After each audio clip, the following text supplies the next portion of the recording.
সুপ্রভাত বন্ধুরা, তোমরা যে যেখানে আছো খুব ভালো আছো আশা করি। তো বন্ধুরা দেখো, এই বাড়ির অবস্থা কি হয়েছে। কালকে খুবই ঝড়ো বৃষ্টি হয়েছিল। বৃষ্টি তো হচ্ছে, কিন্তু কালকে হঠাৎ করে যে প্রচণ্ড হাওয়া দিচ্ছিল না, আর কি বলবো। দেখো ঘরের মধ্যে কত পাতা পড়ে আছে।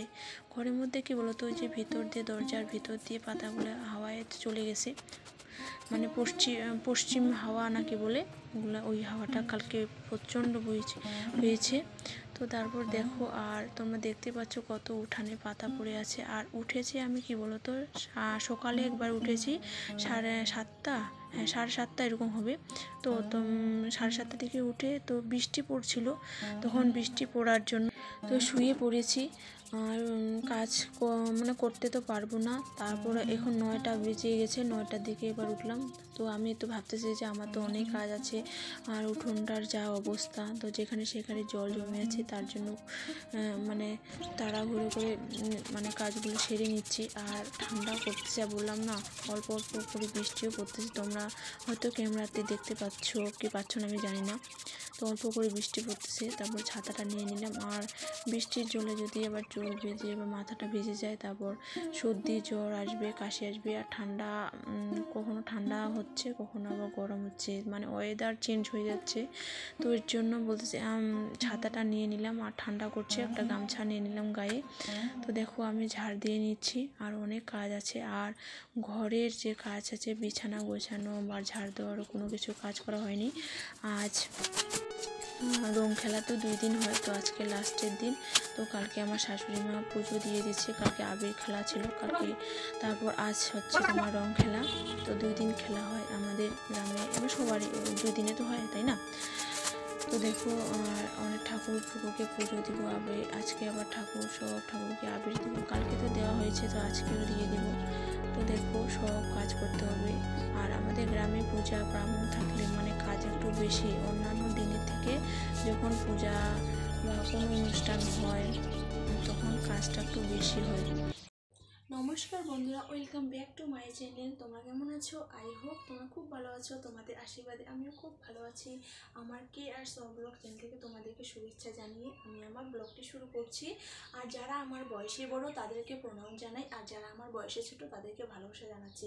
তো দেখো বন্ধুরা, আজকে কারেন্ট নেই, এর জন্য অন্ধকার লাগছে। আর সকালে আমি উঠেছি, ওঠার পর প্রচণ্ড পাতা পড়েছিল উঠানের মধ্যে, সবটা ঝাড় দিয়ে দিলাম। তারপরে টুকিটাকে বাসন মাজলাম। তারপর সেই অনেকগুলো পাতা জমা হয়েছিল। পাতা জমা হওয়ার পর তারপর ওগুলো ফেলাই দিলাম। মানে খুবই প্রচণ্ড। আর কারেন্টটা নেই, কালকে যে প্রচণ্ড হাওয়া দিয়েছিল রাত্রে, হাওয়া বৃষ্টি পড়ছিল। সকাল থেকে বৃষ্টি পড়ছিল, 8:30 কি 9টা এরকম থেকে বৃষ্টি পড়ছিল, অল্প অল্প ঝরঝরে করে। তো আমি 9টার দিকে উঠছি আজকে, এখন বাজে 10টা, 10:30, 10:15 বাজে এখন। আর এখানে দেখতে পাচ্ছি সকালে আমার চা খাওয়ার কোনো অভ্যাস নেই, ওটা অভ্যাস না করাই ভালো। এর জন্য আমি একটু গরম জল করে নিয়েছি, এই যে গরম জল খাচ্ছি সকালে। তো চলো দেখতে থাকো। তো দেখো, কালকে বাসি কাপড় আমি ধুয়ে দিচ্ছি। কালকে মানে কয়েকজন আবির আমাকে দিয়েছিল। তো দেখো, আর জামার মধ্যে পড়েছে আবির। তো দেখো আমি তাড়াতাড়ি ওগুলো ধুয়ে দিচ্ছি। আর চান করা কিন্তু এখন হয়নি। তারপর দেখো আমি এখন দুধ মুড়ি খাচ্ছি। আর অনেকটা বেলা হয়ে গেছে 9টার দিকে উঠছি, এখন 10টা বেজে গেছে, 10টা, 10:30 এরকম বেজে গেছে। আর কাজ মানে 1 ঘন্টা 1.5 ঘন্টার মধ্যে সম্পূর্ণ বাসি কাজ কমপ্লিট হয়ে গেছে আমার। তারপরে খিদাও লাগছিল প্রচণ্ড, তো এর জন্য দুধ মুড়ি খেয়ে নিচ্ছি। তারপর দুধ মুড়ি খেয়ে টিয়ে সঙ্গে সঙ্গে আবার করতে দেবো চান করে টোরে। তারপর ঠাকুরকে পুজো দিতে হবে। ঠাকুরকে পুজো দেওয়ার পর তারপর রান্না বসাতে হবে। মানে কি বলবো, প্রচুর কাজ আছে। আর তারপর রং খেলা। আর আমাদের গ্রামে আমরা কীভাবে বউরা মিলে রং খেলি, আর তা আমি আমার ব্লগে শেয়ার করব, অবশ্যই তোমরা দেখো। তো দেখো বন্ধুরা আমার সিঁদুর পরে নিচ্ছি। আর কি বলতো বন্ধুরা, সিঁদুর এখানে না কপালে মানে সিঁদুর পরতে পরতে শীতের মধ্যে না অনেক ফাঁকা হয়ে গেছে, মনে হয় যে কতটা মানে চুল আমার কিন্তু চুল উঠেই, কিন্তু দেখো শীতের ওইখানে সিঁদুর পরলে আবার বেশি চুলটা উঠে যাচ্ছে, তাই না? তো দেখো ঠাকুরকে পুজো দেওয়া আমার কমপ্লিট হয়ে গেছে, মানে ঠাকুরকে মোছামুছি কমপ্লিট হয়ে গেছে। এখন আমি গোপুসোনাকে পুজো দিয়ে দিচ্ছি। এই যে দেখো আমার শাশুড়িমার ঘরে গোপুসোনা আছে। আর সিংহাসন নেওয়া হয়নি, কী কারণে জানো তো? ওই যে মাটির যেহেতু মূর্তিটা এখন আছে আমাদের গোপুসোনা, তো সেহেতু বড় সিংহাসন লাগবে। তো এখন আপাতত তো এখন সিংহাসন নিতে পারিনি। তো দেখো আর গোপুসোনাকে আমি পুজো দিয়ে নিলাম, আর সুন্দর করে একটু আবির দিয়ে দিলাম, পায়ে একটু আবির দিলাম। আর বর আমাদের মানে কয়টা কালার নিয়ে আসে আবিরে, 5-6টা কালার নিয়ে আসে আবিরে। তো চলো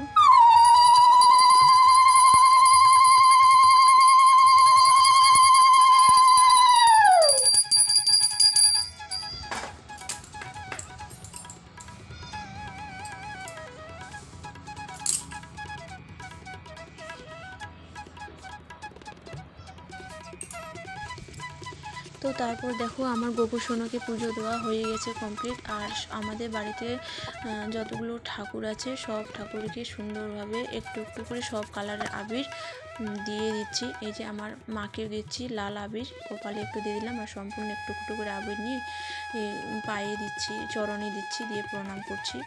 তো চলো তারপর দেখো আমার পুজো দেওয়া কমপ্লিট হয়ে গেছে, একটু প্রসাদ নিয়ে নিতাম। তারপর যাব এখন রান্নাবান্না কাজে। অনেকটা বেলা হয়ে গেল, মানে 12টা বেজে গেছে এরকম। আর ঠাকুরকে পুজো দিতে দিতে না অনেকটা সময় লাগে বন্ধুরা, জানো তো?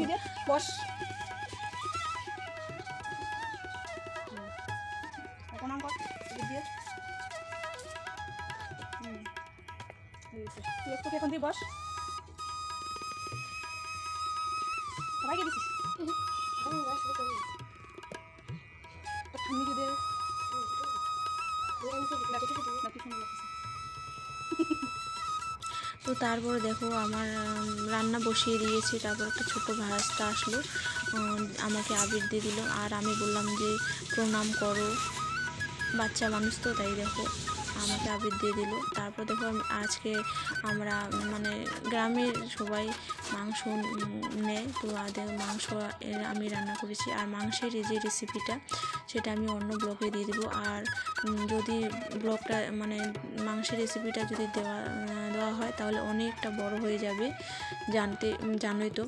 তো দেখো আমি অন্য ব্লগে আমি শেয়ার করব মাংসের রেসিপিটা। আর আমার স্পেশাল এটা শাশুড়ি মার শেখা এই যে রেসিপি, ওই যে ডাটা কয়েকটা আলু দিয়ে আমি মাংস রান্না করেছি। জানি না তোমরা খেয়েছো কি খাওনি ডাটা দিয়ে।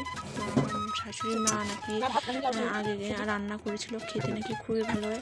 সত্যি বলছি, রান্না যখন করেছি মানে যখন টেস্ট করছি না খাওয়া দাওয়া করার পর, তো সত্যি খুবই ভালো হয়েছে। তো মানে মাংসের ঝোলটা এইভাবে তোমরা যদি রান্না করো, বেশি না 2টা মানে ডাটা দিয়েছি, খেতে দারুণ লাগতেছে, মনে হয় যে মাংসর থেকে আর ডাটাগুলো খেয়ে থাকি।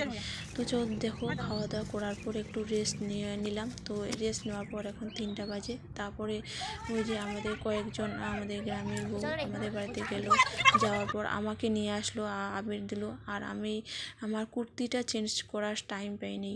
তো দেখো এইভাবে চলে আসলাম, ওরা আমাকে জোর করে নিয়ে আসলো তার রং খেলার জন্য। আর কয়েকটা বাড়িতে গেলাম, মানে যারা ছিল, তো সবাই যাদের মিলে একটু আবির রং খেললাম।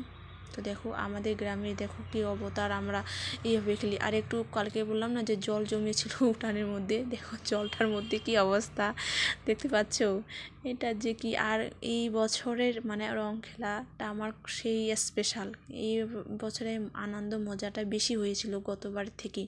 তো চলো বন্ধুরা, আর আমার মুখে আবির রং দিয়ে মাথার মধ্যে 3টা শ্যাম্পু করেছি। তারপর তো দেখো তারপর কী বলো তো, আর উঠাইতে ওখান থেকে আস্তে আস্তে সন্ধ্যা হয়ে গেছে, 5টা এরকম বেজে যাচ্ছে। তো ওইখান থেকে এসে আর এগুলো পরিষ্কার মানে হতে অনেকটা সময় লেগে গেছে, এর জন্য তোমাদের আর কোনো কিছু শেয়ার করতে পারিনি। তো ঠিক আছে বন্ধুরা, খুব ভালো থেকো, সুস্থ থাকো।